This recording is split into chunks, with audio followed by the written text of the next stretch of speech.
देवरिया जनपद के जिला मुख्यालय पर समाजवादी पार्टी के राष्ट्रीय सचिव व पूर्व विधायक सुभाष चंद्र श्रीवास्तव ने आज प्रेस कॉन्फ्रेंस के दौरान कहा कि बीजेपी की डबल इंजन की सरकार में दोनों इंजन आपस में टकरा रहे हैं। कुछ चुनिंदे उद्योग घरानों को फायदा पहुंचाया जा रहा है। आम जनता पूरी तरह से परेशान है। कानून व्यवस्था पूरी तरीके से चरमरा गई है। एक रिपोर्ट के अनुसार देश और प्रदेश में महिलाएं सुरक्षित नहीं हैं। इस तरह की कई घटनाएं उदाहरण के तौर पर हैं। 2024 के लोकसभा चुनाव के बाद बीजेपी की सरकार ने अब तक जितने भी एनकाउंटर हुए हैं उसमें सर्वाधिक निर्दोष पीडीए के लोग हैं। उन्हें चुन चुन कर निशाना बनाया जा रहा है। अब तक इस तरह की पुलिसिया कार्रवाई में जितने लोग मारे गए हैं उसमें सर्वाधिक शिकार हुए हैं पीडीए के लोग। पीडीए के लोगों को निशाना बनाया जा रहा है। निशाना बनाया जा रहा है।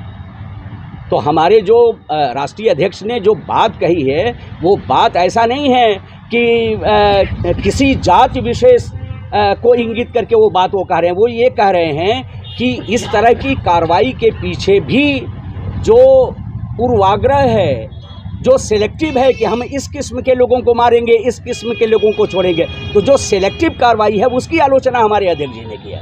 राष्ट्र की उपलब्धि ये है कि पूरी दुनिया में तेज़ रफ्तार से अरबपति पैदा करने वाला हिंदुस्तान हो गया। सबसे ज़्यादा अरबपति आपने पैदा किया।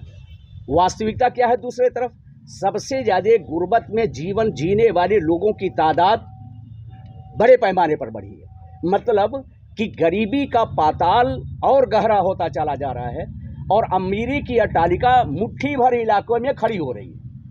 तो जहां मुट्ठी भर इलाके में सीमित लोग सारे आर्थिक संसाधनों के स्वामी होते चले जा रहे हैं और बड़े पैमाने पर जो डाउन ट्रॉडन है, जो नीचे के स्तर पर है, जो अनटू दी लास्ट है, उसकी गुर्बत में, उसकी समस्याओं में बेपनाह वृद्धि हो रही है।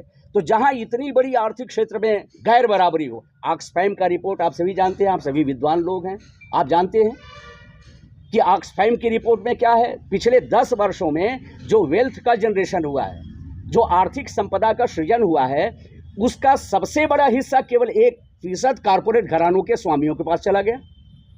तो इस तरह की जहां आर्थिक नीतियां हैं, रोज चिल्लाया जा रहा है जीडीपी हमारी बहुत बढ़ रही है, 5वीं अर्थव्यवस्था हम हो गए, शीघ्र ही हम 3री अर्थव्यवस्था होने वाले हैं। तो ये अर्थव्यवस्था की वृद्धि का क्या लाभ गरीब आदमी को मिलने वाला है? अर्थव्यवस्था के वृद्धि का सीधा रिश्ता एम्प्लॉयमेंट के जनरेशन से। तो अगर जीडीपी बढ़ रही है तो उस रफ्तार में एम्प्लॉयमेंट का जनरेशन इस देश में हुआ कि नहीं हुआ? तो यहाँ तो पहले से मिले हुए रोजगार खत्म हो गए। जिन हाथों को काम मिला हुआ था आज उन हाथों के काम छिन गए।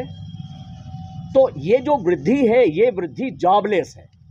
ये जो जीडीपी का ग्रोथ है ये पूरी तरह से नौकरी विहीन है। लोगों को रोजगार नहीं मिल रहा है और जिस बड़े पैमाने पर आपके वहाँ प्रतिष्ठित विद्यालयों से, शैक्षणिक संस्थाओं से लोग निकल रहे हैं, अब तो आईआईटी के लड़के, आईआईएम के लड़के, ये लड़के